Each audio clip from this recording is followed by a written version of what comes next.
لیکن ابھی میں ایک آپ کو ہدیہ دینا چاہتا ہوں، قبول کرو گے بھائی انشاءاللہ؟ ارے بتاؤ تو صحیح بنگلور والوں، قبول کرو گے انشاءاللہ؟ 10 مرتبہ سورہ اخلاص پڑھو تو جنت میں ایک محل تیار ہو جاتا ہے، اور 20 مرتبہ سورہ اخلاص پڑھو تو 2 محل تیار ہو جاتے ہیں، اور 30 مرتبہ سورہ اخلاص پڑھو تو 3 محل تیار ہو جاتے ہیں۔ آج کل کے حالات کے اندر میں اپنے ساتھیوں سے، شاگردوں سے، شاگردنوں سے یہ درخواست کرتا ہوں، ہمارے واٹس ایپ کے سبق میں سب جگہ، کہ 313 مرتبہ سورہ اخلاص پڑھنے کی عادت ڈالو تو روزانہ انشاءاللہ 31 محل تیار ہو جائیں گے۔ کتنے محل بھائی؟ اور 104 مرتبہ قرآن شریف پڑھنے کے برابر اللہ ثواب دے گا۔ 31 بنگلے روزانہ تیار ہو جائیں گے انشاءاللہ، اور کوئی انکم ٹیکس والا آپ کو فون نہیں کرے گا۔ بھئی دنیا میں آپ بنگلور کے اندر ایک فلیٹ لے لو 1000 اسکوائر فٹ کا، تو انکم ٹیکس والوں کو حساب دینا پڑتا ہے نہیں دینا پڑتا؟ اور یہاں تو 31 محل، گھر نہیں، محل قصر کا۔ حضور صلی اللہ علیہ وسلم نے حضرت عمر سے کہا تھا، عمر 10 مرتبہ سورہ اخلاص پڑھ، جنت کے اندر اللہ ایک محل دے دے گا۔ حضرت عمر نے کہا 10 مرتبہ سورہ اخلاص پڑھوں جنت میں ایک محل، میں تو بہت محل بناؤں گا۔ آپ نے فرمایا جتنی طاقت ہو بناتے بناتے تھکے گا، اللہ دیتے دیتے نہیں تھکے گا۔ تو 313 مرتبہ پڑھو گے انشاءاللہ؟ اچھا، 313 مرتبہ سورہ اخلاص، 313 مرتبہ درود شریف، 313 مرتبہ استغفار۔ استغفار میں شارٹ والا، اللہم اغفر لی، اللہم اغفر لی، وہ پڑھنا نہ آوے تو اردو میں کہہ دو اے اللہ مجھے معاف کر دے، اے اللہ مجھے معاف کر دے۔ لیکن لوگ بیچارے سیدھے سادھے ہوتے ہیں، بعض مرتبہ انہیں کوئی چیز سمجھ میں نہیں آتی۔ ایک پٹھان ملا، پٹھان ابھی ہم سفر میں تھے نا، ایک پٹھان جو ہے وہ بیچارہ طواف کر رہا تھا، ظہر کے وقت میں آ کر اس نے پوچھا بھئی یہ طواف ختم کب ہوگا؟ ارے پٹھان صاحب کب سے شروع کیا؟ بولے فجر سے شروع کیا ہے، طواف ختم ہی نہیں ہوتا۔ اور بیچارہ صبح سے چلتے چلتے تھک گیا ظہر میں کہ طواف ختم کب ہوگا؟ ارے 7 چکر پر طواف ختم ہو جاتا ہے۔ ارے بھائی مجھے تو پتہ نہیں، میں تو صبح سے لگا ہوا ہوں کہ طواف ختم ہوگا، کوئی رہے گا نہیں، اس کا مطلب ہے کہ طواف ختم ہو گیا۔ یہ تو جو ہے چل رہا ہوں تو لوگ آ رہے ہیں، چل رہا ہوں لوگ آ رہے ہیں، سیدھے سادھے آدمی ہوتے ہیں۔ مسجد قباء میں ہم گئے، ایک بڑھیا بیٹھی ہوئی کہتی تھی کہ اللہ پاک تیرے نبی کا عمرہ بہت آسان ہے، تیرا عمرہ بہت بھاری ہے، کہ تیرے عمرے میں بہت تھکتی ہوں، تیرے نبی کے عمرے میں نہیں تھکی۔ وہاں جا کر 2 رکعت نماز پڑھ لو، عمرے کا ثواب ملتا ہے کہ تیرے نبی کا عمرہ بہت اچھا ہے، ایسا مکہ میں کر دے نا اللہ پاک، تیرا عمرہ بہت بھاری ہے۔ سیدھے سادھے لوگ بیچارے، تو ایسے لوگ ہوتے ہیں جنہیں عربی پڑھنا بھی نہیں آتا تھا، میں ان سے کہتا ہوں اتنا کہہ دو اے اللہ مجھے معاف کر دے، اے اللہ مجھے معاف کر دے، اے اللہ مجھے معاف کر دے، مجھے معاف کر دے، 313 مرتبہ کرو گے انشاءاللہ؟ آپ اس کی اتنی عادت ڈال دو تو اس کے بعد جو دعا مانگو گے اللہ آپ کی دعا قبول کرے گا۔ اچھا، صبح شام کی جو تسبیح ہے نا، اس میں بھی درود شریف ہے، اس میں بھی استغفار ہے، جو اس میں آپ کور کر سکتے ہو، یعنی صبح شام 100 مرتبہ پڑھتے ہو، 200 مرتبہ ہو گیا، اب 213 مرتبہ اور پڑھنا ہے، اور کچھ نہیں۔ 313 مرتبہ سورہ اخلاص، 313 مرتبہ درود شریف، 313 مرتبہ استغفار، اتنی کی پابندی کرو، انشاءاللہ ثم انشاءاللہ آپ کہو گے کہ مولوی صاحب نے کتنی بڑی چیز دے دی۔ میرے والد صاحب رحمۃ اللہ علیہ مجھے کہتے تھے کہ بیٹا یونس، یہ یونس کو تھوڑا کھینچتے تھے، بیٹا یونس رات کو جب نیند نہ آوے نا تو 5-6 بنگلے بنا دینے کی جنت میں، تو بنگلے بن جائیں گے، نیند بھی آ جائے گی، سمجھ گئے آپ؟ اور کہتے ہیں بیٹا دنیا میں آپ حضرات سے کہتا ہوں بنگلور میں پراپرٹیاں بہت بنائی، اللہ آپ کی پراپرٹیوں میں بہت برکت دے، ہماری دعا ہے، اب جنت میں یہ پراپرٹی بناؤ۔ اور ابا ایک بات اور بھی کہتے تھے، جو اللہ جنت میں بنگلہ دینے پر تیار ہے وہ بنگلور میں بھی دے دے گا، بمبئی میں بھی دے دے گا، جب وہاں دینے پر قادر رہتے دنیا میں نہیں دے سکتا۔ کچھ بنگلے اللہ یہاں بھی اتار دے گا۔ کون کون پڑھے گا انشاءاللہ بھائی؟ واہ واہ واہ واہ۔ اور ایک ہدیہ اور مختصر سا، آج کل لوگ بہت پریشان ہیں، جس کو دیکھو کاروبار نہیں ہے، قرضہ ہو گیا، جنات پریشان کر رہے، نظر لگ گئی، حسد ہے اور قرضہ چڑھ گیا, قرضہ دیتا نہیں ہے, یہ ہے نا بھئی. ہم تو جگ پیر ہے نا, جگ پیر, اس لیے ہم کو جو لوگ پوچھتے ہیں تو میں اس کا آسان علاج بتاتا ہوں آپ کو. آپ کے جیسے مسجد ہے, اس کے 4 کونے ہیں, دیکھو ایک کونا یہ, ایک کونا یہ, ایک کونا یہ, ایک کونا یہ. ویسے ہر آدمی کے گھر کے 4 کونے ہوتے ہیں کمرے کے, کوئی بھی کمرہ ہو. آپ کے محل ہے, آپ کے پاس کئی کمرے ہیں, ایک کمرہ خالی پکڑ لو آپ. ہر کونے میں روزانہ آیت الکرسی پڑھا کرو اور دم کر دو بس. آپ کے 5 بیڈ روم ہیں تو 5 بیڈ روم میں پڑھنا ضروری نہیں ہے. 5 بیڈ روم میں 3 ہال ہے, سب جگہ پڑھنا ضروری نہیں ہے. آپ ایک بیڈ روم کو پڑھ لو, ایک بیڈ روم میں, دوسرے دن دوسرے بیڈ روم پکڑ لو, تیسرے دن تیسرا پکڑ لو, ایسا.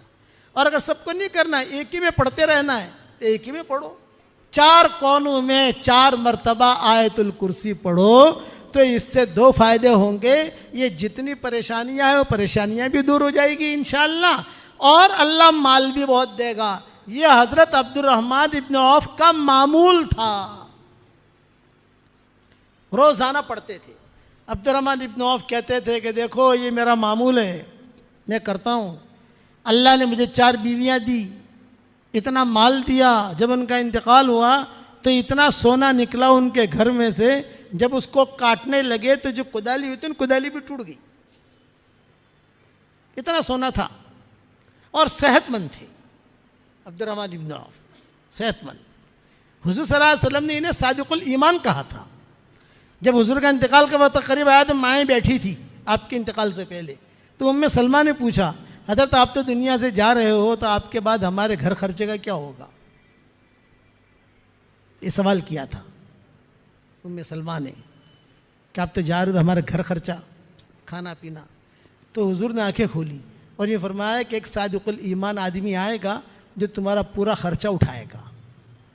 نام نہیں لیا تھا, اتنا جملہ کہا تھا کہ ایک صادق الایمان آئے گا وہ تمہارا خرچہ اٹھائے گا. مائیں کہتی تھی جب حضور نے کہہ دیا تو مطمئن ہو گئی. جب حضور کا انتقال ہو گیا تو انتظار کرتے تھے کون صادق الایمان آتا ہے, کون آتا ہے. یہ عبد الرحمن ابن عوف آئے اور انہوں نے جو ہے سارا کا سارا باغ جو تھا ماؤں کے لیے وقف کر دیا. عبد الرحمن ابن عوف نے کچھ ساری آمدنی جو ہوتی تھی ماؤں کو بھیجتے تھے. کچھ حالات آئے باغ بیچنا پڑا تو جب بہت رقم آئی تو وہ رقم بھی ساری ماؤں کو دی. حضرت عائشہ کہتی تھی عبد الرحمن ابن عوف کا پوتا تھا, پوتا, وہ کھیلتا کھیلتا حضرت عائشہ کے کمرے میں چلا جاتا تھا تو حضرت عائشہ اسے اپنے سینے سے لگاتی تھی اور کہتی تھی بیٹا تیرے دادا کے لیے روزانہ میں دعا کرتی ہوں کہ اللہ اس کے دادا کو جنت کے سلسبیل چشمے سے پانی پلا. روزانہ دعا کرتی ہوں, تیرے دادا کے ہم پر بڑے احسانات ہیں. یہ عبد الرحمن ابن عوف کا معمول تھا. تو اب کرو گے انشاءاللہ آیت الکرسی. اور تیسری بات, جو مجھے اپنی دعاؤں میں یاد رکھتا ہے میں اس کے لیے دعا کرتا ہوں. آپ میرے لیے دعا کرو گے تو میری دعا میں پارٹنر رہو گے انشاءاللہ, کرو گے انشاءاللہ. اور چوتھی بات, میرے سبق سنتے رہو. آپ مولانا یونس پالم پور انسٹاگرام پر چلے جاؤ تو روزانہ آپ کو نئی نئی نئی باتیں سننے ملیں گی روزانہ. آج کل حضور صلی اللہ علیہ وسلم کی سیرت چل رہی ہے تو 102 پارٹ ہوئے ہیں اور 300 پارٹ میں نے تیار کیے ہیں.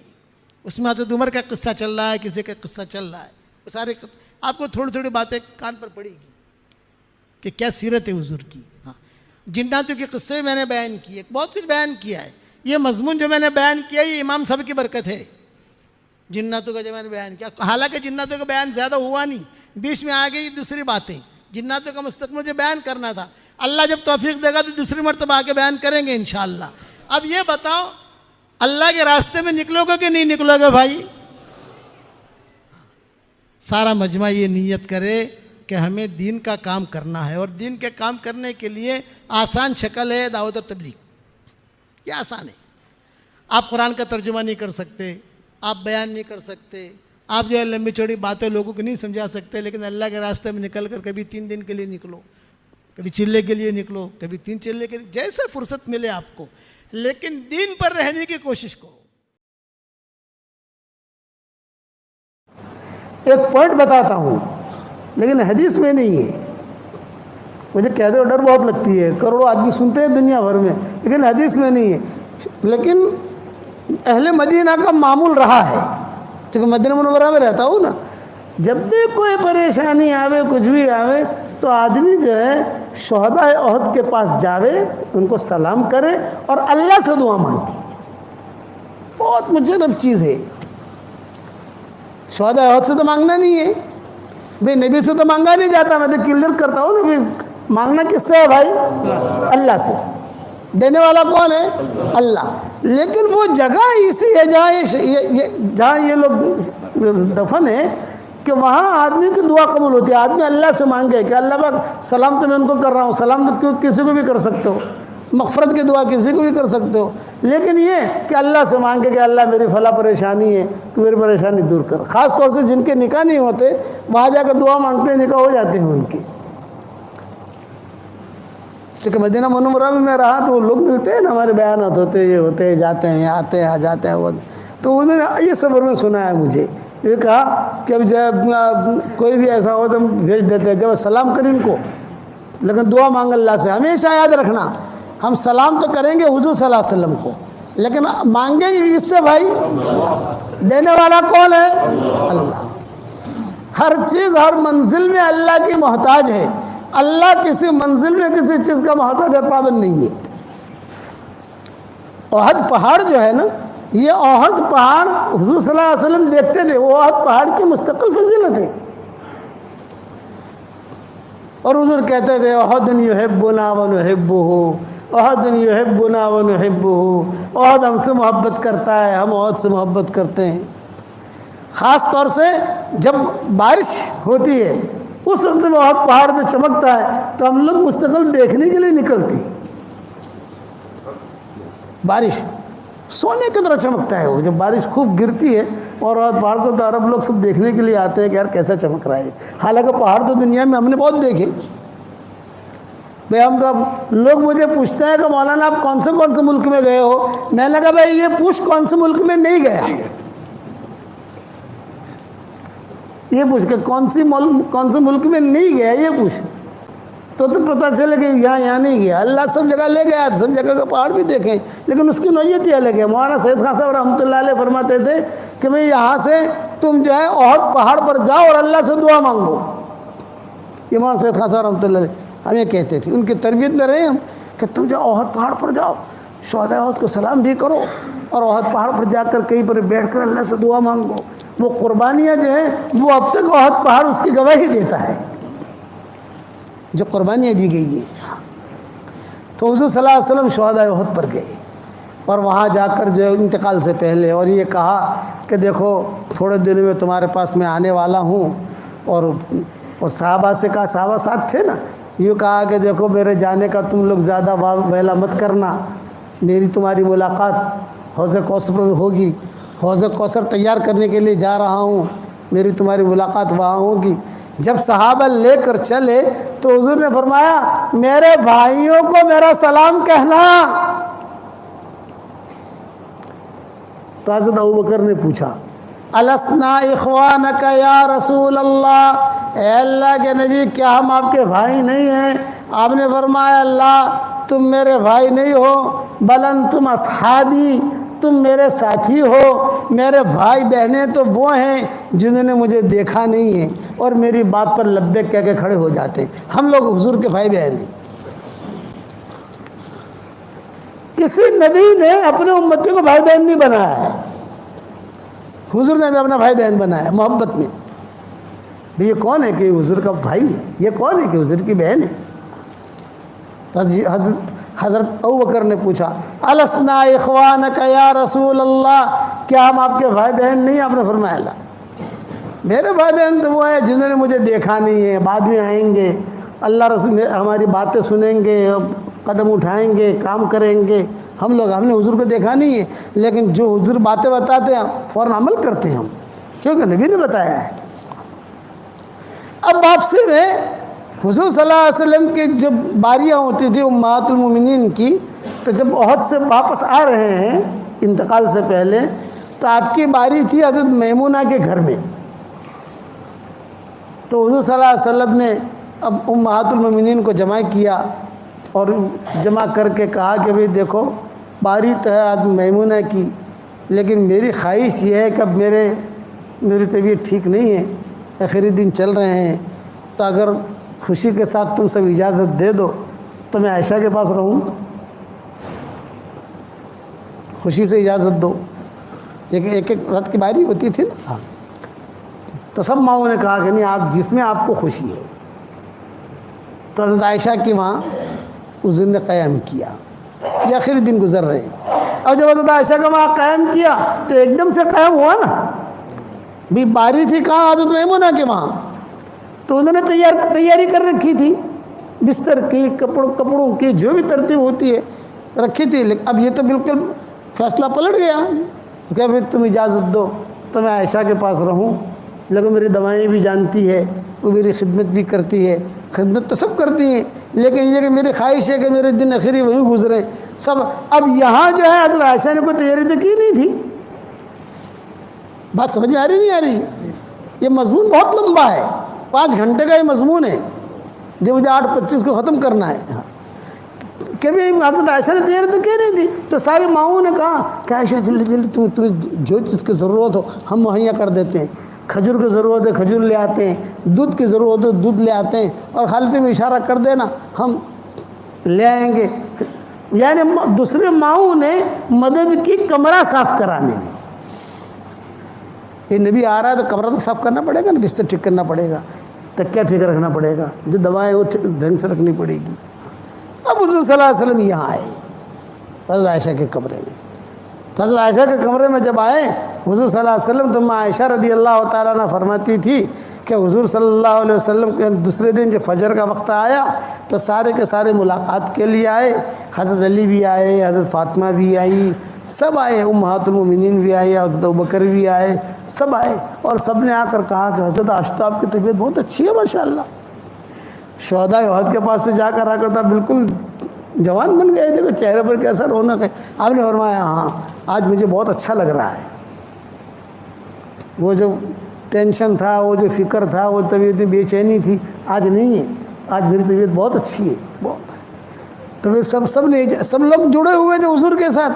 تو اب حضرت فاطمہ نے کہا کہ ابو جی اگر اجازت ہو، میں کئی دنوں سے یہاں پر ہوں تو میں بھی ذرا علی کے پاس ہوا ہوں، حضرت علی بھی تھے، کہ ہم ذرا گھر چلے جائیں، گھر کو بھی دیکھ لیں ہمارا، کوئی چوٹی وغیرہ ٹھیک کر لیں میں، بال وغیرہ ٹھیک کر لیں میں، گھر کے کچھ کام ہیں دھونے کے کپڑوں کے۔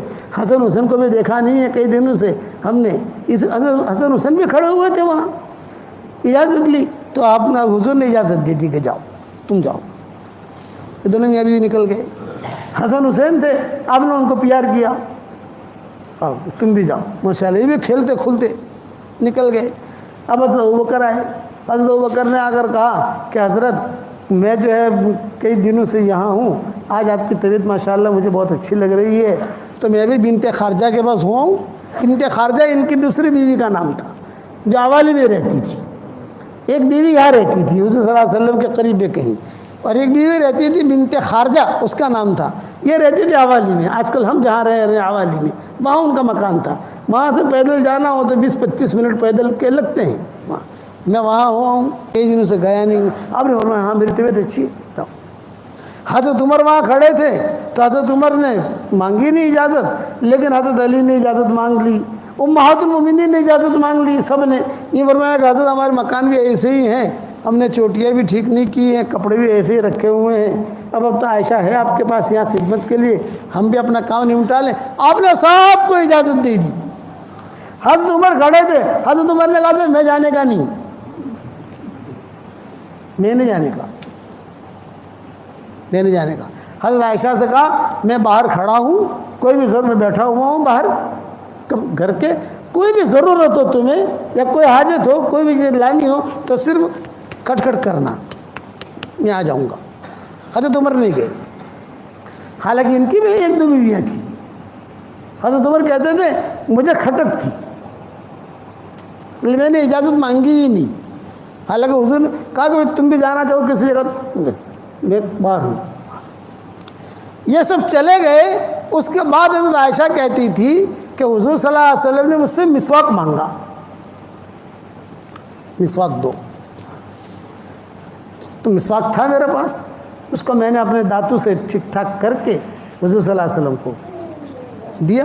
تو حضور نے وہیں لیٹے لیٹے پھر حضور نے کہا کہ عائشہ تھوڑا سا تم میرے پیچھے بیٹھ جاؤ, میرے پیچھے, اور میں تمہارے اس پر ایسا ٹیک لگا کہ تھوڑا سوں, تھوڑا بدن تھوڑا اوپر رہے تو مجھے سانس لینے میں تکلیف نہ ہوگی. حضور صلی اللہ علیہ وسلم نے جو ہے مسواک بھی کیا, اور حضرت عائشہ جو ہے وہ ٹیک کہتی تھی, میں دبلی پتلی تھی, میں جو ہے حضور صلی اللہ علیہ وسلم میں پیچھے بیٹھ گئی. حضور صلی اللہ علیہ وسلم نے جو ٹیک لگایا, بس ٹیک لگا کر حضور صلی اللہ علیہ وسلم یوں دیکھنے لگی. اب میں گھبرائی, میں اکیلی ہوں, سارے تو چلے گئے, سب حضرت فاطمہ چلے گئی, حضرت علی چلے گئے, ابوبکر چلے گئے, سب بڑے بڑے لوگ جو تھے وہ چلے گئے سب. لیکن اتنا میرے دل میں تھا کیا عمر ہے یہاں باہر بیٹھ, عمر ہے, اتنا میرے دل میں تھا.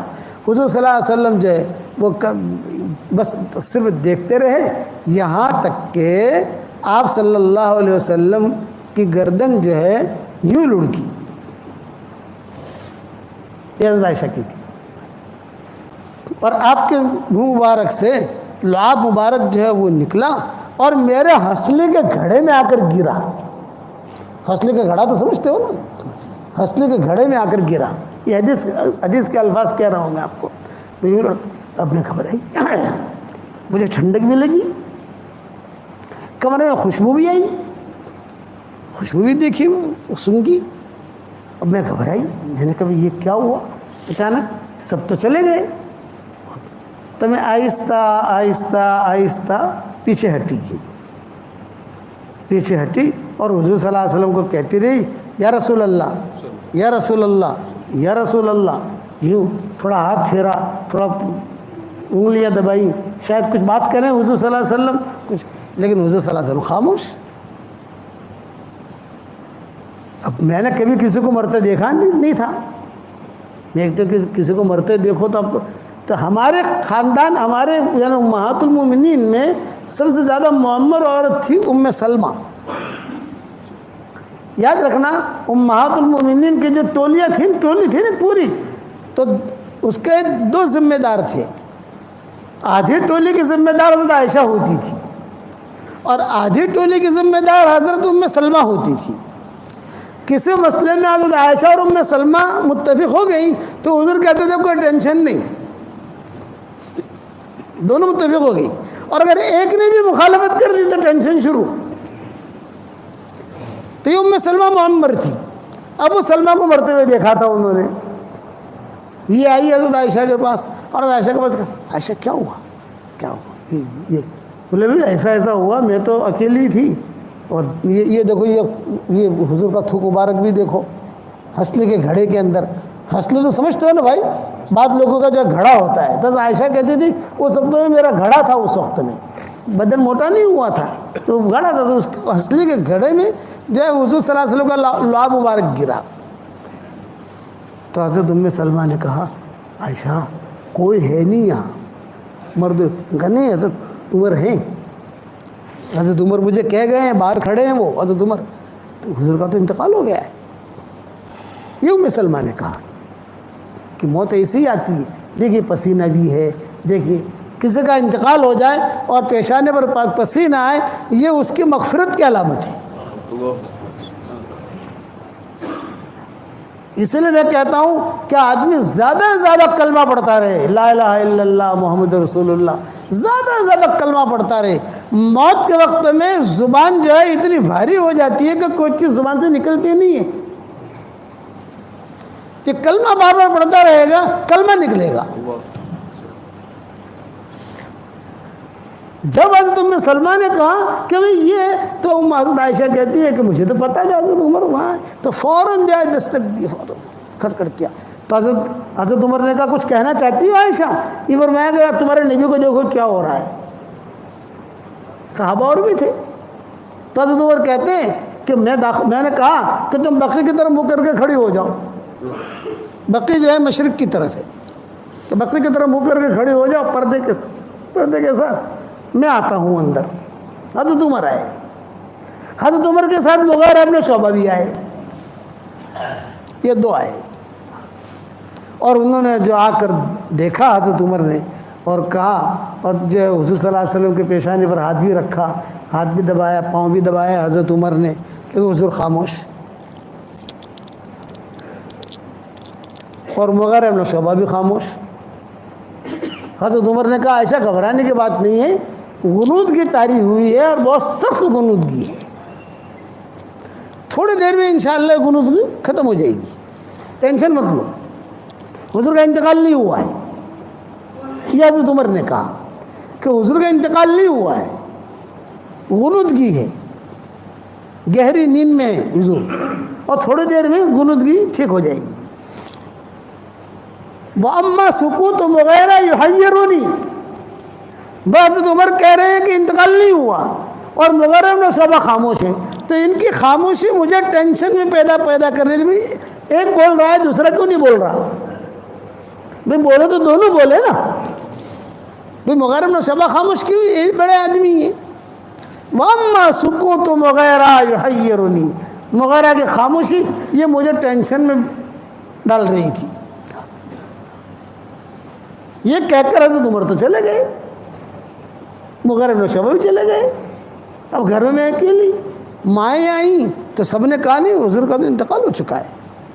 اب ہم شش و پنج میں باہر گئے تو باہر صحابہ تھے، تو باہر صحابہ نے حضرت عمر سے پوچھا کیا حال ہے حضور کا، کیسے طبیعت ہے؟ یہ فرمایا کہ بہت سخت گہری نیند میں ہے حضور صلی اللہ علیہ وسلم، انتقال نہیں ہوا ہے. تو ایک صحابی نے حضرت مغیرہ بن شعبہ سے پوچھ لیا، ارے بھی تم بھی تو گئے تھے اندر، کیا ہوا؟ تو اب مغیرہ بن شعبہ نے کہا عمر جو سمجھے ہیں غلط سمجھے ہیں، میں جو سمجھاؤں صحیح سمجھاؤں. پھر آپ کیا سمجھے ہو کہ حضور کا یہ وصال ہو گیا ہے؟ یہ حضرت مغیرہ بن شعبہ نے کہا. یہ کہا صحابہ میں سب سے پہلے حضور کے انتقال کی خبر دینے والے مغیرہ بن شعبہ ہیں. ماں ایسا کہتی تھی کہ ہم تو شش و پنج میں تھے، انتقال ہوا ہے کہ نہیں ہوا؟ اور عمر نے منع کر دیا تو ظاہر بات ہے حضرت عمر کی بات کا اعتبار ہے. تو جب یہ دونوں باہر گئے تو ہم بھی دروازے پر کھڑے ہو گئے، کیا باتیں کرتے ہیں دروازے پر، اور وہاں صاحب آپس سے بات کر رہے تھے. کوئی کہہ رہا تھا انتقال ہوا. حضرت مغیرہ بن شعبہ نے کہا نہیں بھی دیکھو عمر جو سمجھے ہیں وہ غلط سمجھے ہیں، میں جو سمجھاؤں صحیح سمجھاؤں کہ حضور صلی اللہ علیہ وسلم اللہ کے وہاں چلے گئے. اب اتنا حضرت عمر کو سننا تھا، حضرت عمر جذبات میں آ گئے. یہ فرمایا خبردار جس نے کہا کہ حضور کا انتقال وہ اپنا انتقال سمجھ لے. تلوار نکال لی، حضور کا انتقال ہونا ہی نہیں ہے. ابھی تو کتنے کام باقی ہیں یہودیوں کے، بے ایمانوں کے، سارے دنیا میں دین پھیلنا ہے، یہ باقی ہے، یہ باقی ہے، یہ باقی ہے، یہ باقی ہونا ہی نہیں ہے. ابھی وقت مرے جائیں گے دنیا سے، لیکن ابھی نہیں، ابھی حضور کا انتقال نہیں ہوا ہے. اب مغیرہ بن شعبہ جو ہے سہل گئے، ڈر گئے، گھبرا گئے، بڑے آدمی ہیں. بس یہ مضمون یہاں پر ختم کرتا ہوں بھائی. کتنے بجے؟ 8:30 بجنے آئے. یہ مضمون انشاءاللہ بعد میں پتہ نہیں کیسے شروع ہوا ہے. یہ مضمون بعد میں سنائیں گے، ہمیں ہمارا 2 گھنٹے کا سفر بھی ہے بھائی. اب آپ لوگ جب بھی اللہ مجھے دوسری مرتبہ لائے تو خالی یہاں تک کہنا یہاں تک کہا تھا تم نے، تو بعد میں آگے بیان کریں گے انشاءاللہ. اتنا لمبا مضمون ہے، پھر کیسے حضور کا انتقال ہوا، پھر کیسے جو ہے جنازے کی نماز پڑھی گئی، سب کیا. میں تو آپ حضرات سے ایک درخواست کرتا ہوں، میں آپ سے کچھ ہدیہ لینے آیا ہوں، مجھے ہدیہ دو گے بھائی؟ دیکھو آواز ڈھیلی پڑ گئی. ارے ہدیہ دو گے کہ نہیں دو گے؟ دیکھو ہم چندہ نہیں مانگتے، میرا کوئی مدرسہ نہیں ہے، کوئی چندہ نہیں مانگتا، لیکن ہدیہ ضرور مانگتا ہوں. دو گے بھائی بتاؤ؟ بس میری درخواست یہ ہے کہ جب بھی میرے سبق سنو یا جب بھی میرے بیانات سنو میرے لیے دعا کر دینا. اتنا تو کرو گے کہ نہیں؟ ایک بات یہ ہوگی. دوسری بات یہ ہے کہ میں آپ کو ہدیہ دینے آیا ہوں. 10 مرتبہ سورہ اخلاص پڑھ لو تو جنت کے اندر ایک محل تیار ہو جاتا ہے. آج کل میرے شاگردوں کو کہتا ہوں 313 مرتبہ سورہ اخلاص پڑھنے کی عادت ڈالو. 31 بنگلے جنت میں تیار ہو جائیں گے انشاءاللہ. اور کوئی انکم ٹیکس والا آپ کو فون نہیں کرے گا.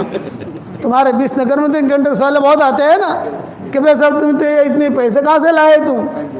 313 مرتبہ سورہ اخلاص پڑھنے کی عادت ڈالو تو انشاءاللہ 31 بنگلے جنت میں تیار ہو جائیں گے، اور 104 مرتبہ قرآن شریف پڑھنے کے برابر اللہ ثواب دے گا۔ ایک ہدیہ تو یہ ہے۔ دوسرا ہدیہ یہ ہے 313 مرتبہ درود شریف پڑھو، شارٹ والا درود شریف، صلی اللہ علیہ وسلم، صلی اللہ علیہ وسلم، صلی اللہ علیہ وسلم، 313 مرتبہ۔ تیسرا ہدیہ ہے 313 مرتبہ استغفار پڑھو، اللہم اغفر لی، اللہم اغفر لی، اللہم اغفر لی، جلدی پورا ہو جائے گا انشاءاللہ۔ اور چوتھا ہدیہ اب نیا شروع کیا ہے، 100 مرتبہ سورہ فاتحہ پڑھنے کی عادت ڈال دو۔ جتنی دعائیں قرآن حدیث میں آئی ہے سب سے اہم اور جامع دعا سورہ فاتحہ میں ہے، تو 100 مرتبہ وہ 4 ہدیے سمجھ گئے بھائی؟ 313 مرتبہ سورہ اخلاص، 313 مرتبہ درود شریف، 313 مرتبہ استغفار، اور 100 مرتبہ سورہ فاتحہ۔ اس کے بعد انشاءاللہ اللہ تعالیٰ سے جو مانگو گے اللہ آپ کی دعا قبول کرے گا، مرادیں بھی پوری کرے گا، اور انشاءاللہ مرنے کے بعد اتنے سارے بنگلے ہو جائیں گے کہ آپ کہو گے کہ یار بنگلے بنگلے ہیں۔ صحیح حدیث میں ہے یہ چیزیں۔ حضرت عمر سے حضور نے کہا تھا، عمر 10 مرتبہ سورہ اخلاص پڑھ، جنت میں اللہ ایک بنگلہ دے دے گا، ایک محل دے گا۔ حضرت عمر نے کہا 10 مرتبہ پڑھوں جنت میں ایک محل؟ آپ نے فرمایا ہاں۔ حضرت عمر نے کہا بہت محل بناؤں گا۔ آپ نے فرمایا بنا جتنا بنانا ہو تجھے۔ تو یہ آپ لوگ شروع کرو گے انشاءاللہ۔ اس کے بعد اللہ تعالیٰ سے دعائیں مانگو، جو بھی حاجتیں ہوں اللہ تعالیٰ سے مانگو۔